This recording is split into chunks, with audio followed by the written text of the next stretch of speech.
Hai Andika, guys di sini. Di video kali ini kita akan membahas Huawei MatePad yang beberapa minggu yang lalu udah pernah saya unboxing. Nah, di video kali ini akan kita bahas lebih dalam dan kesimpulannya, menurut saya tetap ini adalah tablet terbaik di harga 4 jutaan. Kenapa bisa saya asumsikan kalau ini adalah tablet yang terbaik? Di video kali ini akan kita bahas. Tapi seperti biasa sebelum kita mulai videonya, buat kalian yang belum cuci tangan dulu. Kalau udah cuci tangan langsung aja subscribe channel ini. Karena di channel ini kita akan membahas informasi menarik mengenai dunia gadget dan juga teknologi yang akan membuat hidup kalian lebih inspiratif dan produktif.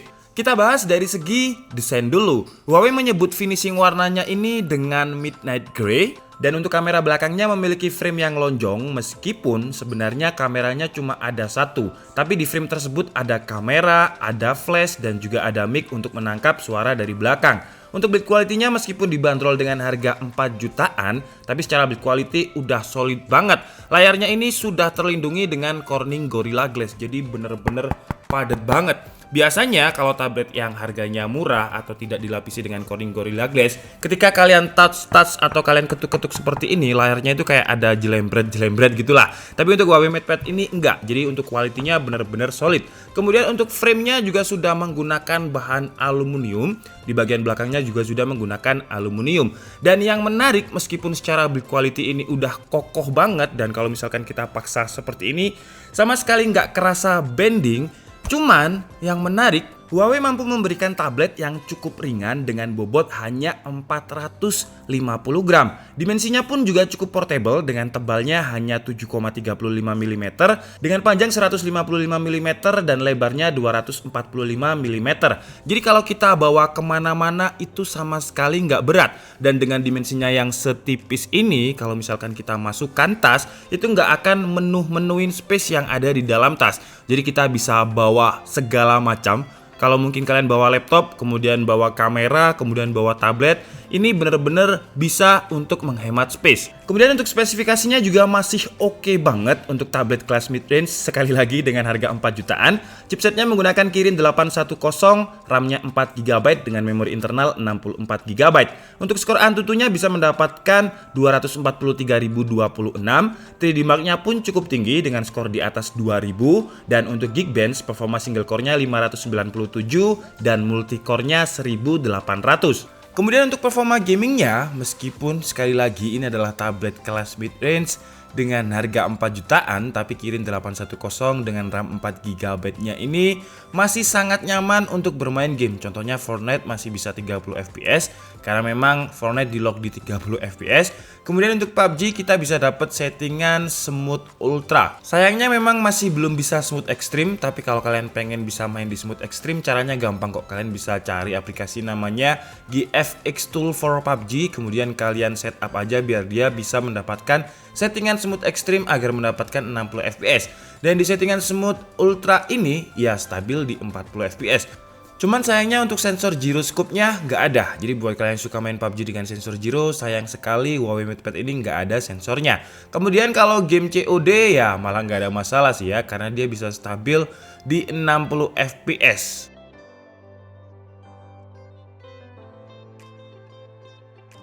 Kemudian untuk spesifikasi layarnya, menurut saya juga terlalu murah untuk harganya yang 4 jutaan. Karena dimensinya ini 10,4 inch, jadi ini bukan tablet yang 8 inch. 10,4 inch dengan resolusinya 2K dan memiliki brightness nits yang terang banget. 470 nits. Jadi kalau misalkan kalian gunakan rapat atau mungkin kerja kelompok di luar ruangan, di taman dengan cahaya sinar matahari langsung, kalian akan masih bisa melihat layarnya dengan jelas. Sebagai contoh langsung, di depan saya ini ada lighting yang cukup terang. Jadi kalau misalkan saya arahkan ke sini, ya kalau kalian lihat kan ada reflect lighting yang terang banget ya. Nah, kalian masih bisa melihat layarnya dengan jelas banget karena memang brightness-nya menurut saya untuk tablet yang seharga 4 jutaan, 470 nits itu udah terang banget. Kemudian untuk spesifikasi lain, Huawei MatePad ini memiliki 224 dpi atau dot per inch. GPU-nya menggunakan Mali G52 dan memiliki refresh rate 60 Hz. Cuman sayangnya, menurut saya frame layar dari Huawei MatePad ini masih terlalu tebal. Mungkin ke depan bisa dibikin lebih tipis lagi agar terlihat lebih simple, lebih modern, dan layarnya juga terlihat lebih lega. Selain untuk gaming, jelas Huawei MatePad dengan dimensi 10,4 inch-nya ini juga bakalan nyaman banget kalau digunakan untuk streaming. Entah streaming di TikTok, streaming di Netflix, ataupun streaming di YouTube. Menurut saya dengan layar yang sebesar ini, dengan brightness nits yang terang banget, itu bakal kerasa nyaman aja kalau digunakan untuk streaming. Dan yang paling saya suka dari Huawei MatePad ini adalah speakernya.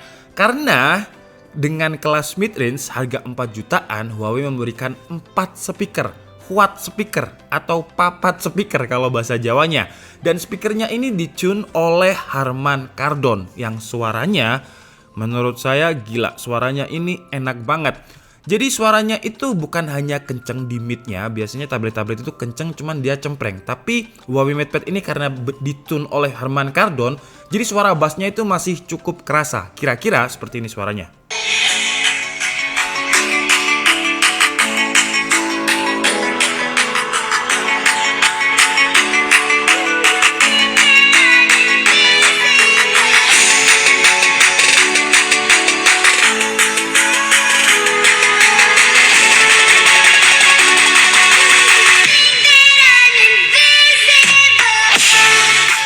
Nah, seperti yang kalian dengarkan tadi, suara jedumnya bass itu nggak langsung tep, udah hilang, tapi tem, kayak gitu. Jadi bassnya bener-bener enak banget kalau digunakan untuk musik ataupun streaming. Selain 4 speaker, Huawei MatePad ini juga memiliki 4 mic yang juga memiliki noise cancellation dan follow cam.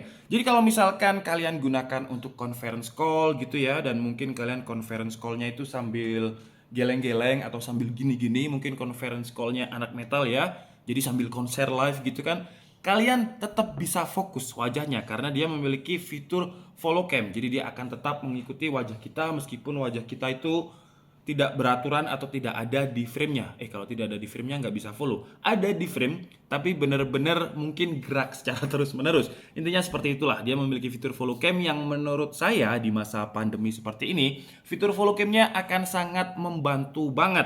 Mungkin kalau misalkan kita gunakan untuk Zoom atau untuk Skype dan lawan meeting kalian hanya pakai laptop, saya jamin kamera dari Huawei MatePad ini akan kerasa lebih stunning dibandingkan teman meeting kalian. Kalian jadi bisa dapat nilai plus lah di meeting tersebut karena pasti fokus ke kamera kalian. Kemudian meskipun masuk segmen tablet kelas mid-range, Huawei memberikan baterai yang menurut saya badak banget. Baterainya ini memiliki kapasitas 7250 mAh. Dan dengan daya tahan baterai ini, saya gunakan untuk gaming di PUBG kadang-kadang, kemudian edit video di KineMaster, dan edit foto di Lightroom. Ketika malam, baterainya itu masih sisa sekitar 45%.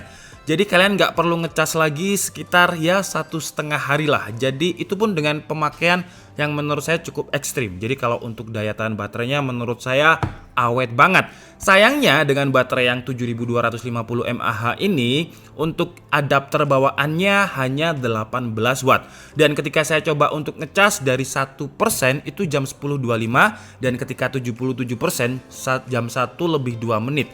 Jadi kira-kira 2,5 jam dari 1 ke 77%. Ya memang lumayan lama, tapi kalian akan ngecas mungkin 2 hari sekali. Jadi menurut saya juga nggak masalah. Kemudian untuk fitur-fitur lain, Huawei MatePad memiliki fitur e-book dan layarnya memiliki sertifikat RUV Rainland Low Blue Light, di mana layarnya akan mengurangi cahaya biru yang bahaya untuk mata, dan juga memiliki sensor pengingat kalau posisi duduk dan jarak pandang kita terlalu dekat dengan layar. Nah, dengan fitur ini kita bisa membaca artikel dengan aman. Maksudnya dengan aman, mata kita itu nggak gampang terkena radiasi dan nggak cepet lelah.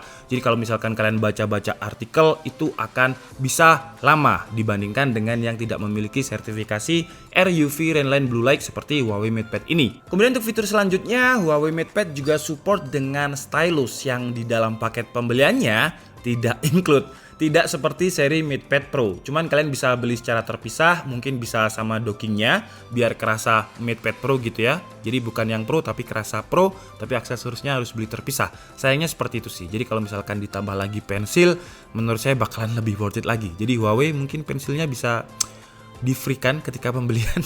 Kemudian juga ada fitur multi collaboration di mana kita bisa tampilkan layar smartphone Huawei dengan tablet MatePad ini. Tapi perlu dicatat kalau fitur ini tidak seperti Huawei Share yang bekerja dengan Bluetooth dan NFC di MateBook atau di laptopnya Huawei. Fitur ini harus pakai WiFi yang memiliki kecepatan 5 GHz. Oke guys, jadi mungkin cukup segitu aja video review dari Huawei MatePad kali ini. Dan kesimpulannya sudah saya bilang di awal tadi, menurut saya Huawei MatePad ini adalah tablet terbaik di harga 4 jutaan. Karena dengan harga 4 jutaan kita sudah mendapatkan baterai yang badak banget, 7250 mAh. Ini tuh gede banget ya, 7250. Kemudian layarnya juga sudah memiliki resolusi 2K, panelnya IPS dengan brightness nits yang terang banget, 470. Kemudian yang paling saya suka adalah speakernya, karena 4 speakernya ini ditune oleh Harman Kardon. Biasanya kalau di laptop yang sudah memiliki sertifikasi Harman Kardon atau ada tulisannya Harman Kardon itu harganya pasti mahal. Nah, kalian bisa mendapatkannya di tablet yang harganya cuma 4 jutaan. Jadi menurut saya tetap kesimpulannya adalah tablet 4 jutaan terbaik. Kemudian dari segi build quality juga udah kuat banget. Meskipun kalian banding-bandingkan seperti ini, itu susah banget. Mungkin harus butuh tenaganya Om Deddy atau Om Adirai gitu ya, biar dia patah. Karena saya tidak memiliki tenaga yang benar-benar kuat untuk mematahkan Huawei MatePad ini. Dan yang menarik, meskipun bahannya aluminium, Corning Gorilla Glass kaca, dia enteng dengan bobot hanya 450 gram dengan ketebalan cuma 7,5 mm. Jadi menurut saya praktis dan juga portable. Dan kalau untuk kekurangannya, menurut saya ini kekurangan yang saya sayangkan banget sih, karena dia nggak bisa pakai SIM card, jadi WiFi only. Untuk yang masuk Indonesia ini hanya WiFi only, dan udah ringan, udah praktis, udah portable, harus pakai WiFi terus. Kadang-kadang di cafe itu ada WiFi-nya, cuman lelet banget. Kemudian mungkin temen nggak ngasih tethering, itu menurut saya kurang praktis lah. Mungkin kedepannya Huawei bisa memasukkan seri MatePad yang sudah bisa pakai SIM card. Kekurangan lain jelas adalah GMS. Tapi kalau menurut saya, kalau saya pribadi, tablet itu saya gunakan untuk mind mapping. Jadi ketika saya mau bikin script, saya mind mapping dulu di tablet, kemudian saya bikin script. Jadi saya kalau di tablet itu nggak perlu GMS, karena KineMaster juga nggak GMS, Lightroom juga nggak GMS. Jadi menurut saya kalau di tablet, kalau saya pribadi, saya nggak butuh GMS. Tapi kalau kalian butuh, mungkin beda cerita lagi, beda skenario. Kemudian untuk kekurangan terakhir, menurut saya nggak ada sensor gyro. Sayang banget, karena saya suka main PUBG dengan 4 jari.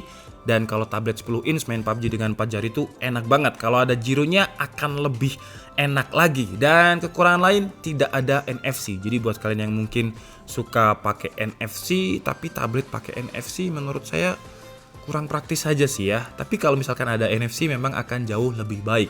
Oke lah, jadi mungkin cukup segitu aja video review kita kali ini. Saya minta maaf kalau ada kesalahan dalam penyampaian informasi. Seperti biasa kalian bisa mengkoreksinya di kolom komentar. Saya Niko Setiabudi and see you on the next video.